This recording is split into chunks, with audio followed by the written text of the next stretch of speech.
Messieurs, le soulagement face à une prostate augmentée de volume et aux gouttes retardataires après avoir uriné peut réellement commencer par quelque chose d'aussi simple qu'un verre d'eau. Utilisez de la bonne manière. Je sais que cela peut paraître presque trop simple. Vous voulez moins d'urgence, moins de levées nocturnes pour aller aux toilettes, une finition plus propre après avoir uriné, une énergie plus stable et davantage de confiance. Cette approche ne coûte rien, s'intègre à n'importe quelle routine et vous pouvez la commencer dès aujourd'hui. Depuis des années, on vous répète de boire plus d'eau.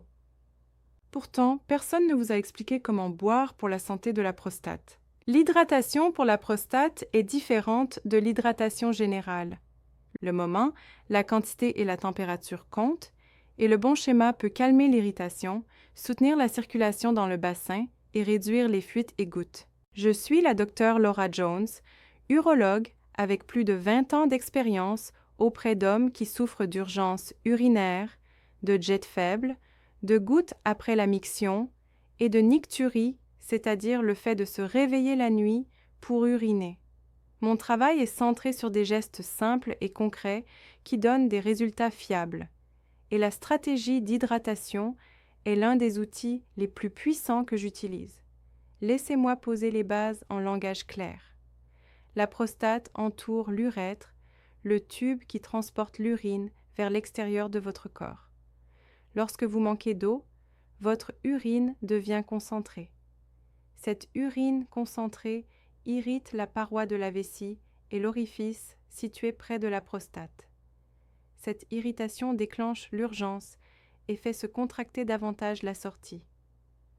Dans le même temps, un apport hydrique insuffisant épaissit le sang, ce qui réduit la fluidité de la circulation vers les muscles du plancher pelvien qui vous aident à stopper les dernières gouttes. L'hydratation contrôle directement 3 facteurs clés pour l'HBP, hypertrophie bénigne de la prostate, et les gouttes retardataires. Elle influence le degré de concentration de votre urine.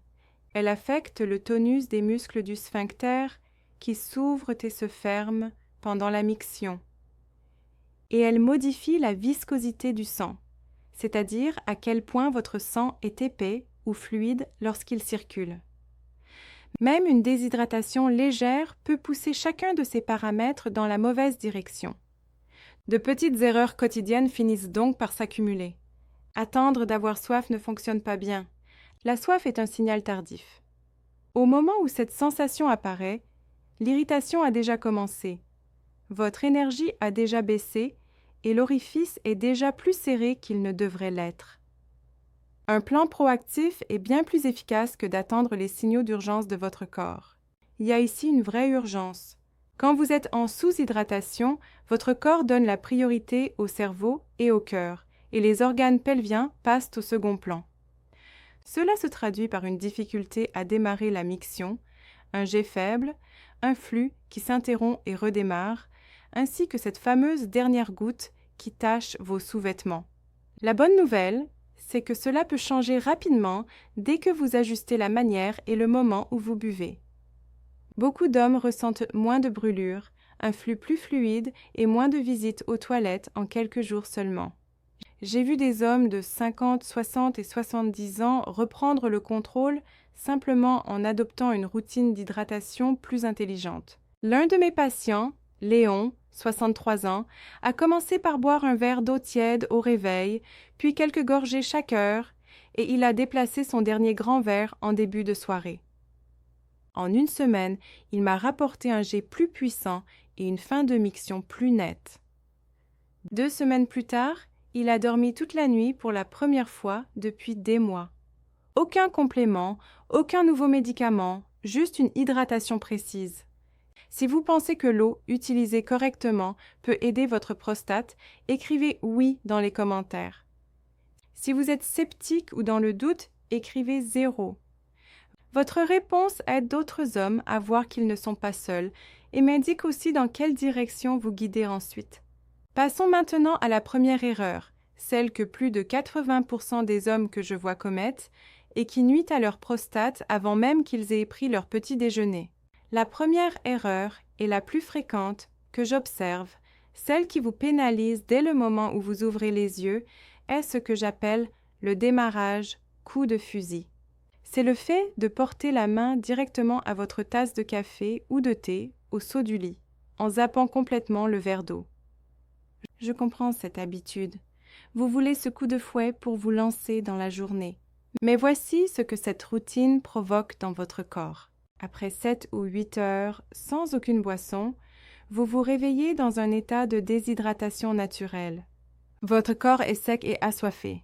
Il a utilisé de l'eau pour assurer les fonctions de base pendant la nuit et réclame un vrai remplissage de son réservoir. Lorsque vous apportez de la caféine en premier, vous donnez en réalité à votre organisme un diurétique. Cela signifie que vos reins sont poussés à éliminer encore plus d'eau. Au lieu de remplir le réservoir après une longue nuit, vous y percez un trou et perdez un peu plus de ce liquide précieux. Vous commencez la journée en jetant de l'huile sur le feu de la déshydratation.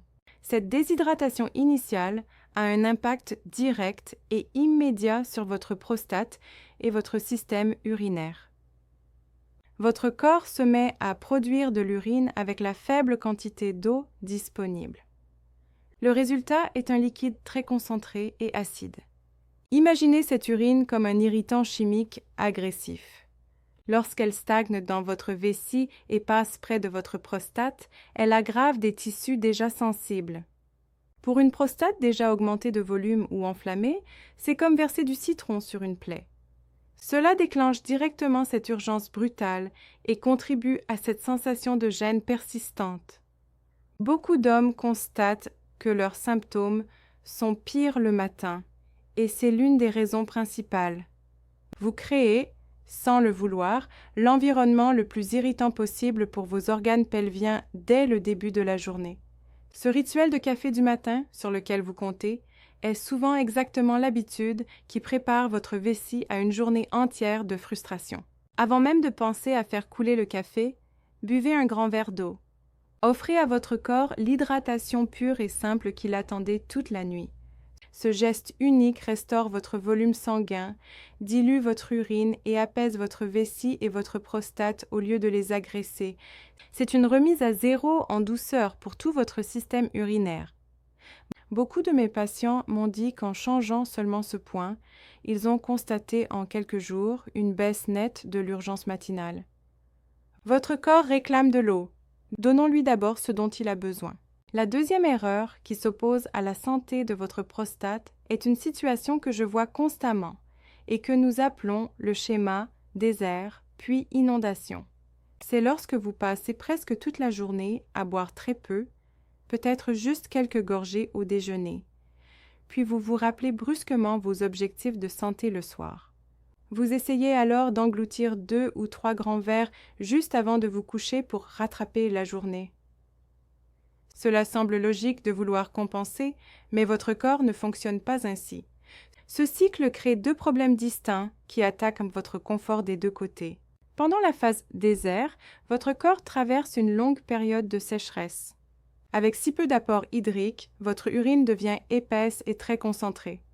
Cette urine forte et acide reste dans la vessie, irritant sans cesse la paroi et baignant votre prostate dans un environnement chimique agressif.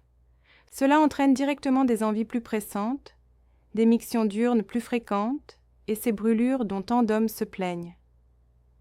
Puis vient l'inondation. Vous versez une grande quantité d'eau dans votre système d'un seul coup, juste avant d'aller dormir. Vos reins doivent traiter ce flot soudain à toute vitesse, remplissant rapidement votre vessie à capacité maximale. Pour un homme avec une prostate hypertrophiée, c'est une situation idéale pour les ennuis. Votre vessie travaille déjà plus dur pour pousser l'urine à travers l'obstacle. Quand vous la surchargez durant la nuit, elle envoie des signaux puissants, impossibles à ignorer, à votre cerveau pour vous réveiller. Vous pouvez vous retrouver à vous lever 2 ou 3 fois par nuit, chaque passage aux toilettes fragmentant votre sommeil profond et réparateur. Ce sommeil entrecoupé vous laisse épuisé le lendemain et perturbe la production naturelle de vos hormones. Je me souviens d'un patient appelé Michel qui a vécu ce schéma pendant des années. Il subissait des irritations vésicales l'après-midi et se condamnait ensuite à des nuits sans repos. Il était prisonnier d'un cycle où sa solution était en réalité son plus gros problème. Pour s'en sortir, il faut casser ce cycle complètement. Au lieu de désert puis inondation, visez un filet continu et doux d'hydratation tout au long de vos heures d'éveil.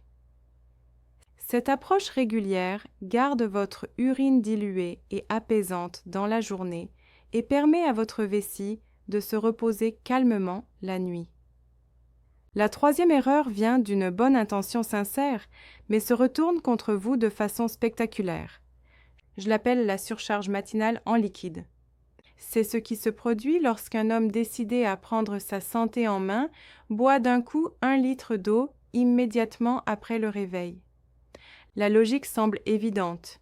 Si un verre est bon, alors une grande quantité doit être l'ultime nettoyage. Malheureusement, pour une prostate qui n'est plus aussi jeune qu'avant, cette inondation soudaine ressemble plus à une agression qu'à une thérapie. Votre vessie est un muscle, et comme tout muscle, elle a une capacité limite. Quand vous l'obligez à contenir un grand volume d'un seul coup, vous étirez et fatiguez sa paroi musculaire. C'est particulièrement problématique lorsqu'elle doit déjà fournir un effort supplémentaire pour pousser l'urine à travers un passage rétréci par une prostate agrandie. Marc, un patient de mon cabinet, m'a décrit exactement cette habitude. Déterminé à régler ses soucis, il commençait chaque matin en engloutissant de l'eau, convaincu qu'il nettoyait son système en profondeur. Au lieu de se sentir mieux, il a développé un besoin constant et agaçant d'uriner, avec la sensation de ne jamais vider complètement sa vessie. Il devait aller aux toilettes beaucoup plus souvent et son jet était plus faible que jamais. Sa vessie était tellement surmenée et distendue qu'elle ne pouvait plus se contracter suffisamment pour se vider complètement. Cela laissait un volume d'urine stagnant à l'intérieur, ce qui augmente l'irritation et même le risque d'infection. Il créait, sans le savoir, exactement le problème qu'il essayait de résoudre. Quand Marc est passé d'une approche de inondation à des gorgées régulières, le calme est revenu au niveau de sa vessie en quelques jours. Cette sensation de pression permanente a disparu et sa miction est redevenue plus efficace et confortable. Je compare souvent ce type de surcharge au fait de vouloir faire passer le trafic d'heures de pointe par une bretelle de sortie étroite. Plus vous poussez de voitures en même temps, plus le bouchon et les fuites sont importants. Votre prostate et votre vessie fonctionnent bien mieux avec une hydratation régulière et douce qui ne les choque pas. Un énorme shot d'eau au réveil n'est pas une détox. C'est une contrainte qui vous fait courir aux toilettes et vous met à contre-courant du rythme naturel de votre corps. Un début de journée plus lent et plus régulier en matière d'hydratation garde votre vessie détendue, votre prostate plus calme et rend votre journée entière plus confortable. La quatrième erreur, peut-être la plus courante, consiste simplement à attendre d'avoir soif pour boire. Cela semble être l'approche la plus naturelle, mais en réalité, ça joue contre vous. Votre mécanisme de soif est ce que l'on appelle un indicateur retardé. C'est le signal de dernier recours de votre corps, un avertissement que vous êtes déjà nettement en retard sur vos apports hydriques. Pour un homme plus jeune, ce délai peut passer inaperçu, mais pour un homme de plus de 50 ans, les règles ont changé. La capacité du corps à conserver l'eau et la sensibilité des signaux de soif diminuent avec l'âge. Cela signifie que vous pouvez être déshydraté pendant des heures avant que votre cerveau ne vous dise enfin de boire. Pendant ces heures, votre organisme garde chaque goutte. Vos reins produisent une quantité minimale d'urine très concentrée et très forte. Ce liquide acide reste dans la vessie, irritant continuellement la muqueuse fragile et mettant une pression supplémentaire sur la prostate. Ce n'est pas une coïncidence si les irritations vésicales et la fatigue apparaissent souvent ensemble. Cette gêne agaçante au niveau de la vessie et cette sensation de lassitude qui l'accompagne sont des conséquences directes d'une déshydratation cachée. Votre corps essaie de fonctionner avec moins de liquide que nécessaire. Ce signal retardé affecte aussi votre énergie. Lorsque le corps fonctionne avec trop peu d'eau, le sang s'épaissit légèrement et la circulation ralentit. La fatigue s'installe discrètement au fil de l'après-midi, et beaucoup d'hommes accusent leurs hormones ou leur âge. En réalité, le problème se trouve souvent dans leur routine d'hydratation. La bonne nouvelle, c'est que c'est l'un des problèmes les plus faciles à corriger. Vous n'êtes pas obligé de dépendre d'un signal tardif. Quand la bouche devient sèche, votre prostate est déjà sous tension depuis un moment. Prendre les choses en main signifie adopter l'habitude proactive de boire de l'eau tout au long de la journée, que vous ayez soif ou non. Ce simple passage d'une réaction à une situation de crise à une attitude de prévention est la clé pour offrir à votre prostate un environnement stable et apaisé dont elle a besoin pour se réparer et bien fonctionner. Maintenant que nous avons vu ce qu'il faut éviter, construisons votre nouveau protocole quotidien. Voici les stratégies simples que je propose à mes patients pour obtenir une amélioration nette de leur confort urinaire et de leur qualité de sommeil, souvent en ressentant la différence en quelques jours. Commencer la journée par un verre d'eau tiède est l'une des habitudes les plus simples et les plus efficaces pour diminuer la pression sur la prostate et la vessie. Après toute une nuit sans fluide, votre corps se réveille légèrement déshydraté. C'est à ce moment que la vessie est la plus sensible et que l'urine est la plus concentrée. Un verre d'eau tiède d'environ 300 à 400 mmHg rétablit doucement l'équilibre hydrique. C'est une quantité modérée et contrôlée qui soutient la circulation sans submerger votre système. La première étape, et la plus importante, est d'installer votre nouveau rituel matinal. Je l'appelle le reset tiède au citron. Dans les 20 minutes qui suivent votre réveil, je souhaite que vous buviez un grand verre d'eau tiède, d'environ 300 à 400 ml, avec un filet de jus de citron frais. Cette seule habitude remplace le démarrage coup de fusil et apaise activement votre organisme. L'eau tiède est essentielle. Elle réveille en douceur votre tube digestif et les nerfs pelviens sans le choc brutal que peut provoquer l'eau glacée, ce qui aide ces muscles à se relâcher. Puis vient le citron. Les citrates naturels du jus de citron contribuent à tamponner doucement l'acidité de l'urine. Cela signifie que dès votre première miction du matin, vous envoyez un liquide moins irritant et plus équilibré à travers la vessie et devant votre prostate. Ce n'est pas un flush agressif. C'est une remise à zéro calme et délibérée qui vous hydrate et traite directement l'irritation chimique qui aggrave vos symptômes. Tout le monde ne tolère pas bien le citron, et c'est tout à fait acceptable.